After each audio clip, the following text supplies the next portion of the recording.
இது இலங்கை ஒலிபரப்பு கூட்டுத்தாபனம்.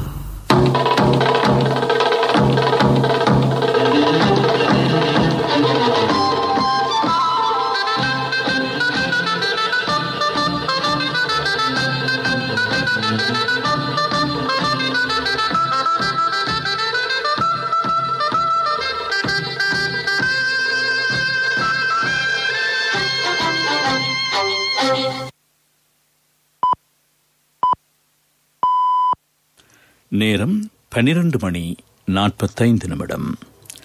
இலங்கை ஒலிபரப்பு கூட்டுத்தாபனம் செய்திகள். செய்தி ஆசிரியர் ஃபஸ்ஹான் நவாஸ். செய்தி வாசிப்பவர் சனூஸ் முகமது ஃபெரோஸ்.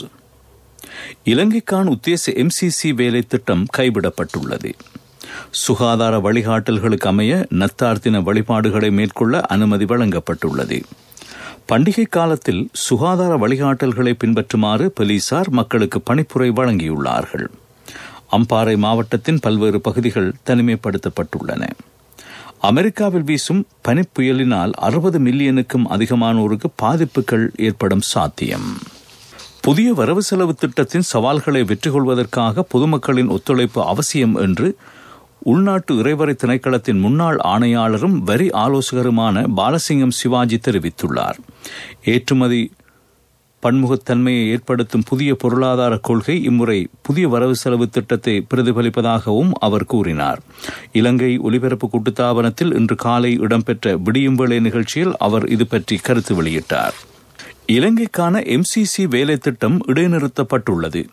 அமெரிக்காவின் வாஷிங்டன் நகரில் நேற்று இடம்பெற்ற MCC கட்டுப்பாட்டு சபை கூட்டத்தில் இந்த தீர்மானம் எடுக்கப்பட்டது. MCC எனப்படுவது அமெரிக்காவின் 10,000 ஆண்டு சவால்களை தொடர்பான அபிவிருத்தி வேலை திட்டமாகும். இதற்கென இலங்கைக்கு 480 மில்லியன் அமெரிக்க டாலர்கள் கிடைக்கவிருந்தன.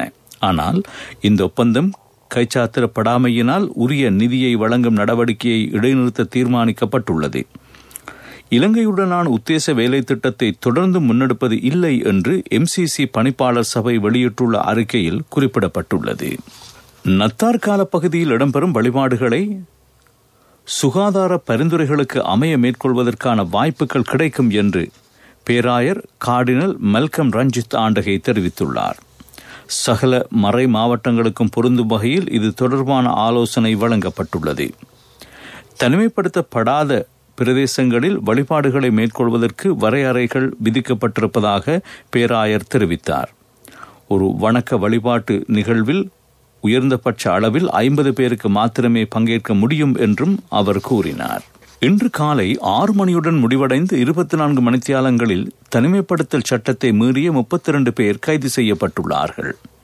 இதேவேளை எதிர்வரும் பண்டிகை காலத்தில் சுகாதார பாதுகாப்பு வழிமுறைகளை பின்பற்றுமாறு பிரதி போலீஸ் மா அதிபரும் போலீஸ் ஊடக பேச்சாளருமான அஜித் ரோஹன மக்களிடம் கோரிக்கை விடுத்துள்ளார். இதேவேளை மோட்டார் சைக்கிளில் சென்று பெண்களின் தங்க ஆபரணங்களை கொள்ளையிடும் நடவடிக்கைகள் தொடர்பான முறைப்பாடுகள் கிடைத்திருப்பதாகவும் போலீஸ் ஊடக பேச்சாளர் தெரிவித்தார். இது பற்றி எச்சரிக்கையாக இருக்குமாறு அவர் மக்களுக்கு அறிவுறுத்தல் வழங்கியுள்ளார்.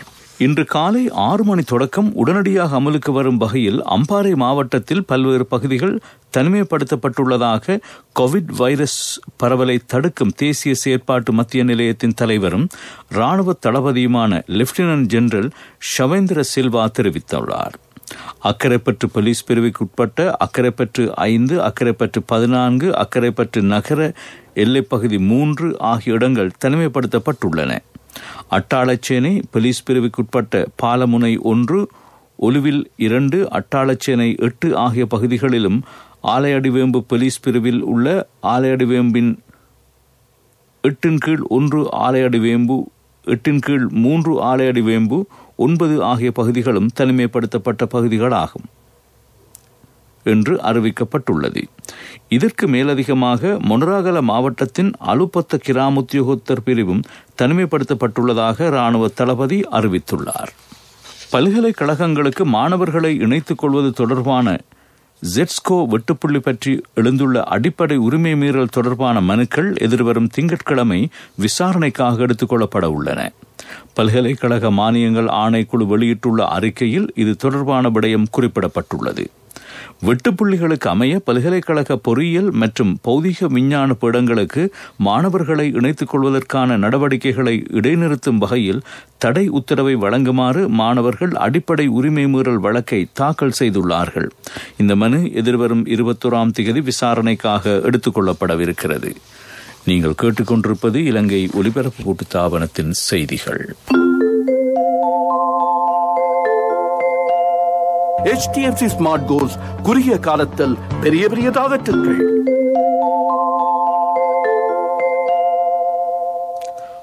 தொடர்ந்து செய்திகள். கைத்தறி மூலம் தயாரிக்கப்பட்ட உள்நாட்டு ஆடைகளை நத்தார் கால பகுதியில் இடம்பெறும் வழிபாடுகளுக்காக அணியுமாறு ராஜாங்க அமைச்சர் தயாஸ்ரீ ஜெயசேகர கோரிக்கை விடுத்துள்ளார். தேவாலயங்களை அலங்கரிப்பதற்காக பெட்டிக் ஆடைகளை பயன்படுத்தவும் எதிர்பார்க்கப்பட்டுள்ளது என்று அவர் கூறினார். கொழும்பு மாநகர சபைக்குட்பட்ட பல்வேறு பகுதிகளுக்கான 18 மணித்தியால நீர்வெட்டு எதிர்வரும் சனிக்கிழமை காலை 9 மணி தொடக்கம் அமுல்படுத்தப்படும் என்று தேசிய நீர்வழங்கல் வடிகால் அமைப்பு சபை அறிவித்துள்ளது. எதிர்வரும் சனிக்கிழமை காலை 9 மணி தொடக்கம் ஞாயிற்றுக்கிழமை அதிகாலை 3 மணி வரையிலான காலப்பகுதியில் கொழும்பு 1, கொழும்பு 2, கொழும்பு 10, கொழும்பு 12 ஆகிய பகுதிகளுக்கான நீர் விநியோகம் தடைப்படும் என சபை அறிவித்திருக்கிறது.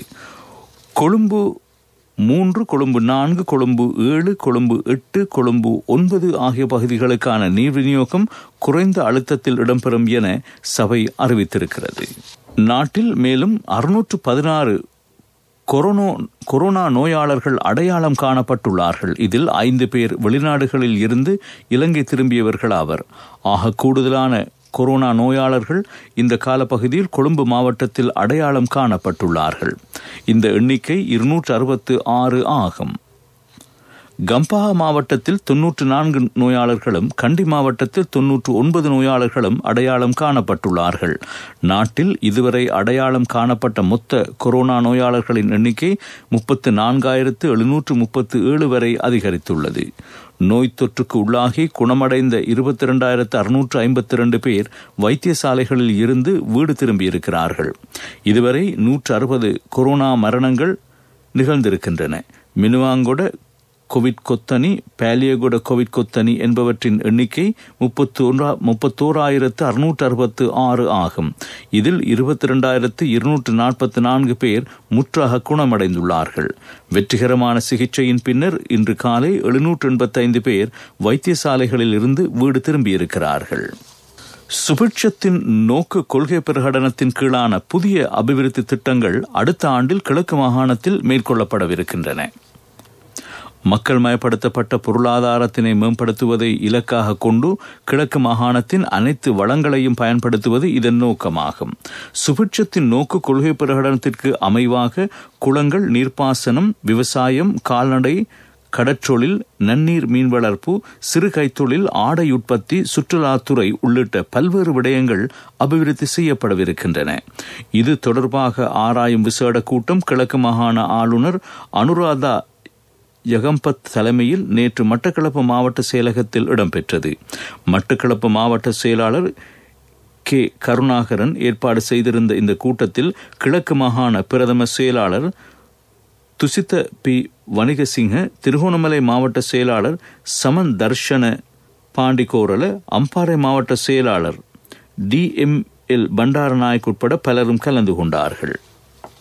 அவை பிரதான செய்திகள். சாஸ்திரியார்கிட்ட மகன் ஜாதகத்தை கொடுத்தேன். 3 வருஷத்துல பெரிய இடத்துக்கு மகன் வருவானுண்டவர். இதுக்கு சாஸ்திரிய கேட்க வேண்டுமே, எனக்கு முதல்லயே தெரியுமே. நீங்க என்ன சாஸ்திரியோ? மகண்ட எதிர்காலத்தை நினைச்சு HDFC ஸ்மார்ட் கோல்ஸ் கணக்கொண்டு திறக்கும் போதே எனக்கு தெரியும். பிள்ளைகளின் எதிர்காலத்திற்கு சிந்தித்துக் கொண்டிராமல் HDFC ஸ்மார்ட் கோல்ஸ் கணக்கொண்டை திறந்து 3 வருடங்களில் அவர்களின் பட்டப்படிப்புக்கு வழி செய்யுங்கள். மேலதிக தகவல்களுக்கு அழையுங்கள் 2356-888. நான் HDFCக்கு போனது சாஸ்திரி சொல்ல இல்லையோ. HDFC ஸ்மார்ட் கோல்ஸ் குறுகிய காலத்தில் பெரிய பெரிய டார்கெட்டுகள். பிரதான செய்தி வழங்குவோர் ஒவ்வொரு வீட்டிலும் இருக்க வேண்டிய வீட்டு வைத்தியர் சித்தாலேப.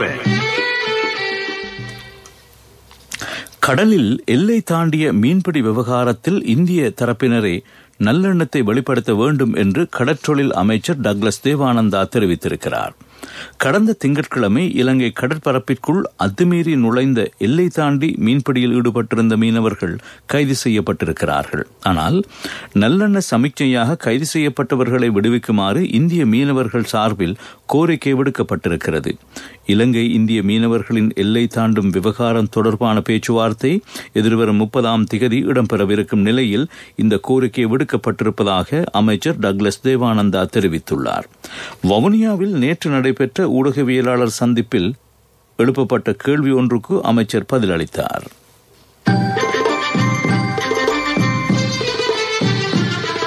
பிரதான செய்தி வழங்கியோர் ஒவ்வொரு வீட்டிலும் இருக்க வேண்டிய வீட்டு வைத்தியர் சித்தாலேபன். உங்கள் கவனத்திற்கு கேகாலை மாவட்டத்தில் உள்ள சிறிய நீர்வீழ்ச்சிகளை பாதுகாக்க நடவடிக்கை எடுக்குமாறு பிரதேசவாசிகள் வலியுறுத்தியுள்ளார்கள். சிறு அளவிலான நீர்வீழ்ச்சிகள் உள்ள இடங்கள் தற்சமயம் போதைப் பொருள் பாவனையாளர்களின் சொர்க்கப்புரியாக மாறியிருப்பதாகவும் இதனால் இந்த பகுதி அசுத்தமடைந்து வருவதாகவும் அவர்கள் சுட்டிக்காட்டியுள்ளார்கள். இதுபற்றி சபரகமுவ மாகாண சுற்றுலாத்துறை அமைச்சு கவனம் செலுத்த வேண்டும் என்பது மக்களின் கோரிக்கையாகும். உலகச் செய்திகள்.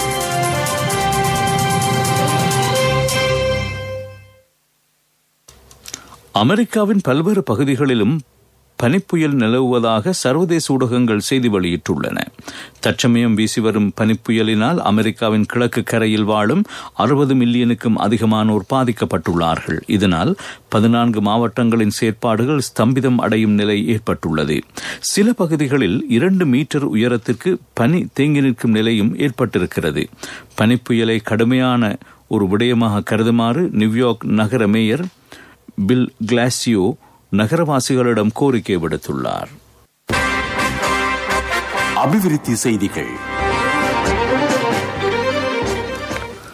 மத்திய அதிவேக நெடுஞ்சாலையின் 3ஆம் கட்ட நிர்மாணப் பணிகள் இவ்வருட இறுதிக்குள் ஆரம்பிக்கப்படும் என்று அமைச்சர் ஜோன்ஸ்டன் பெர்னாண்டோ தெரிவித்துள்ளார். பொத்துகரையில் இருந்து கலகெதிர வரையிலான 3ஆம் கட்ட நிர்மாணப் பணிகள் எதிர்வரும் சனிக்கிழமை ஆரம்பிக்கப்பட இருப்பதாகவும் அவர் குறிப்பிட்டார். இந்த நெடுஞ்சாலையின் அபிவிருத்தி பணிகள் கடந்த நல்லாட்சி அரசாங்கத்தின் ஆட்சியில் தாமதப்படுத்தப்பட்டிருந்தமை குறிப்பிடத்தக்கது. விளையாட்டுச் செய்திகள். லங்கா பிரீமியர் லீக் சுற்றுத்தொடரில் சாம்பியனாக தெரிவு செய்யப்பட்ட ஜஃப்னா ஸ்டெலியன்ஸ் அணிக்கு பிரதமர் மஹிந்த ராஜபக்ஷ வாழ்த்து தெரிவித்துள்ளார்.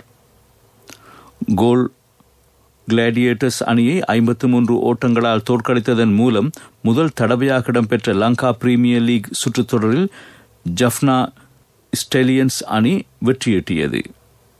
வெற்றியீட்டிய திசேர பெரேரா தலைமையிலான ஜஃப்னா ஸ்டேலியன்ஸ் அணி வீரர்களுக்கு பிரதமர் மஹிந்த ராஜபக்ஷ வாழ்த்து தெரிவித்தார். பிரதமரின் பாரியார் ஷரந்தி ராஜபக்ஷவும் பிரதமருடன் போட்டியை பார்வையிடுவதற்காக சூரியவெவ மைதானத்திற்கு சென்றிருந்தார். இதேவேளை Lanka premier league சுற்றுத்தொடரில் வெற்றியீட்டிய Jaffna Stallions அணிக்கு விளையாட்டுத்துறை அமைச்சர் நாமல் ராஜபக்ஷவும் வாழ்த்து தெரிவித்துள்ளார். விளையாட்டுத்துறை அமைச்சருடன் இணைந்து போட்டியை பார்வையிடுவதற்காக மைதானத்திற்கு சென்றிருந்த பாராளுமன்ற குழுக்களின் பிரதி தலைவரும் பாராளுமன்ற உறுப்பினருமான அங்கஜன் ராமநாதன் ஜஃப்னா அணி வீரர்களை சந்தித்து தனது வாழ்த்துக்களை தெரிவித்திருந்தார். வர்த்தக செய்தி. காலநிலை அறிக்கை.